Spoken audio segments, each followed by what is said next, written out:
Lola, are you ready? Yes. Okay. All right, Lola, and you mentioned this was your first pelvic exam? Yes. Okay, so I'm going to have you slide your hips down towards me. Very good. Okay. Now I want you to relax your knees to the side. Okay, and you're going to feel some light touch and some cold gel. And what we're going to use is a sterile speculum first to take a look at your cervix. Okay? Okay. All right, so here's the pressure. Okay. All right. And your cervix is a normal color. I don't see any abnormal discharge, no lesions. Everything looks very reassuring here. I'm going to go ahead and perform the swabs for the STD screen that you wanted us to do here today. Okay, and then this next part of the exam is a light brush, and we're just going to take a cell smear. We just use a light brush to take some cells off of the cervix, and that helps us screen to see if there's any abnormal cells there on the cervix.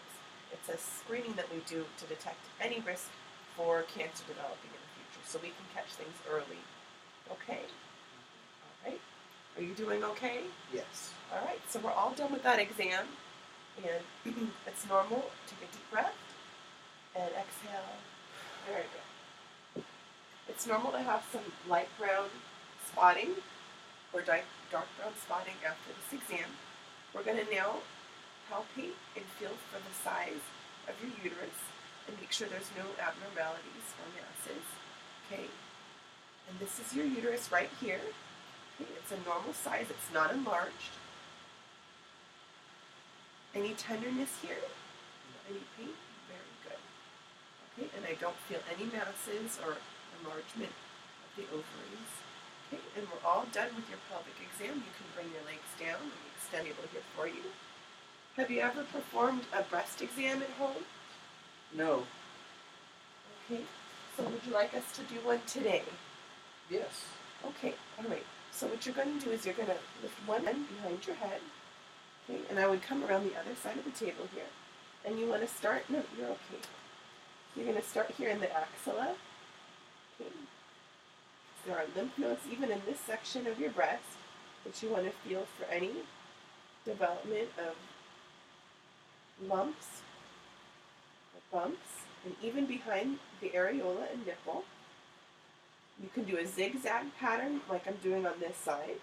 Very good, and this side feels normal. Now you can bring this arm down, and we'll drape this side. Okay, and this time we can try a circular pattern. Whichever one that you do, you want to do the same pattern every time. And it's normal to sometimes have some enlargements of the lumps in your breast around the time of your period. But you want to keep track of what's normal for you and have your healthcare practitioner do an annual exam for you as well. Okay, and everything feels very normal, very good. Okay, let me help you sit up here. Okay, I'm going to step out for a moment so you can get dressed, and then we'll go over your care plan. Okay.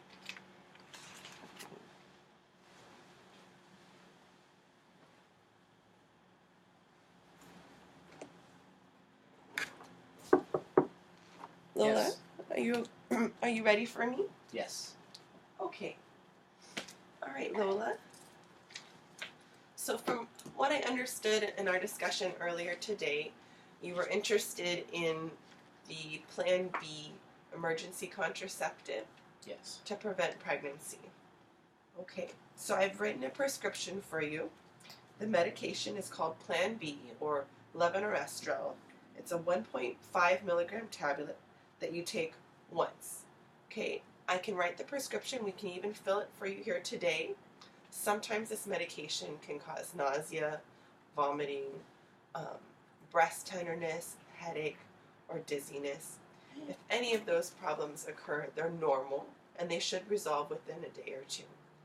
If you're interested in nausea and vomiting really bother you, we can give you an antiemetic, a medication to prevent that, before we give you the Plan B medication. Would you be interested in that as well? No, I don't think so. Okay. All right then. Now, this medication isn't 100% foolproof.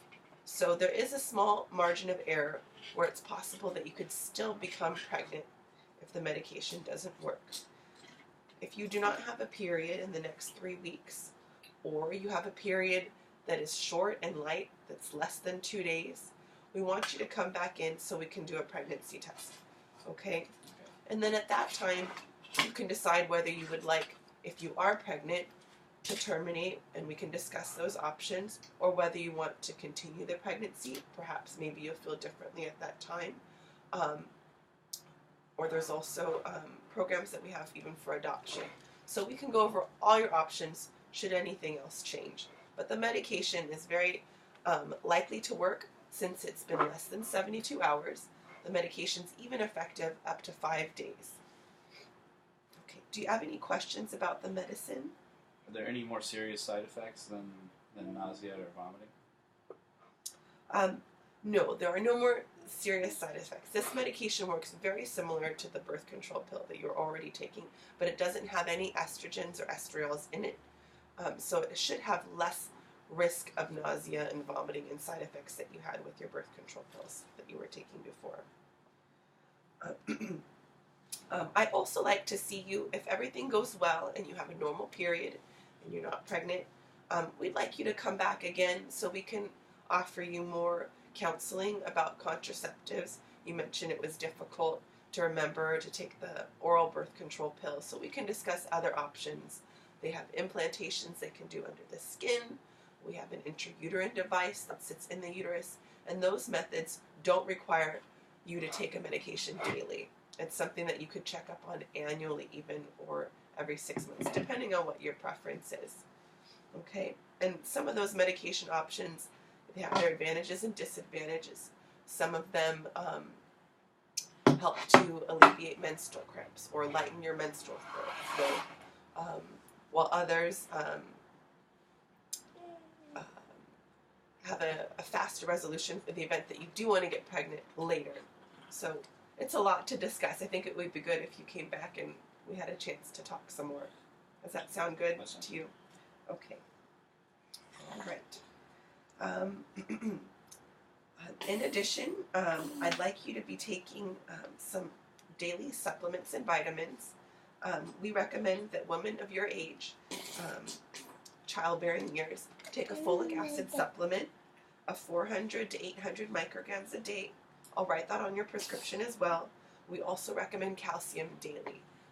This is the time in your life when your bones are still storing calcium, and we want to prevent any risk of osteoporosis later in your life. So we don't want you to see, and we encourage you to have a diet rich in calcium of at least 1,000 daily. What's the folic acid do?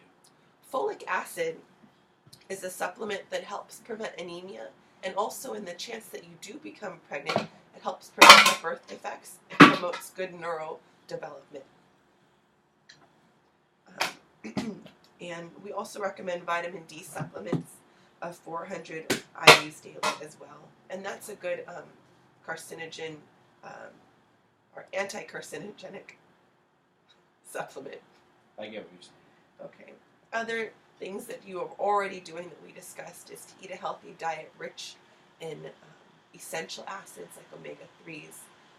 We try to avoid fatty foods like fried chicken and French fries, and foods that are rich in salts and processed carbohydrates. We want you to try to cook at home and eat baked fish or broiled chicken, lots of fresh vegetables and fruits, foods that are rich in iron, and also making sure that you're getting enough iron. So, do you have any other questions for me today? I don't. Okay, I did prepare a handout for you. So this one is a review of how to do your self-breast exams. Okay. And then this one is discussing the pap smear that we did today, and that we'll be doing. Chasey, you need to sit down. Thank you. I'll call you in the next week or two with your results from your pap smear and STD screens. And if everything's normal, you will not need to repeat that test again for another 3 years. Okay? We also recommend that you stay up to date with your immunizations. Do you have a copy of your immunization records at home that you could bring in to us or I with do. your last office? Great. We want to make sure that you're up to date on your Tdap vaccine, your influenza, meningococcal, because you're still in college and you're around a lot of other young adults in a dormitory setting. You're at high risk for meningitis. And then your hepatitis B vaccines and the HPV vaccine as well. Okay? I'm going to give you our office line as well and a link here to Planned Parenthood and another website on there as well with information about the Plan B medication. Okay? Okay. Do you have access to the internet? Yes. Wonderful. Okay. So we'll see you again. I'm going to ask you to walk by the front desk, and it was very nice meeting you. Pleasure meeting you. Okay. That took 11 minutes, so 5 minutes too long. Okay.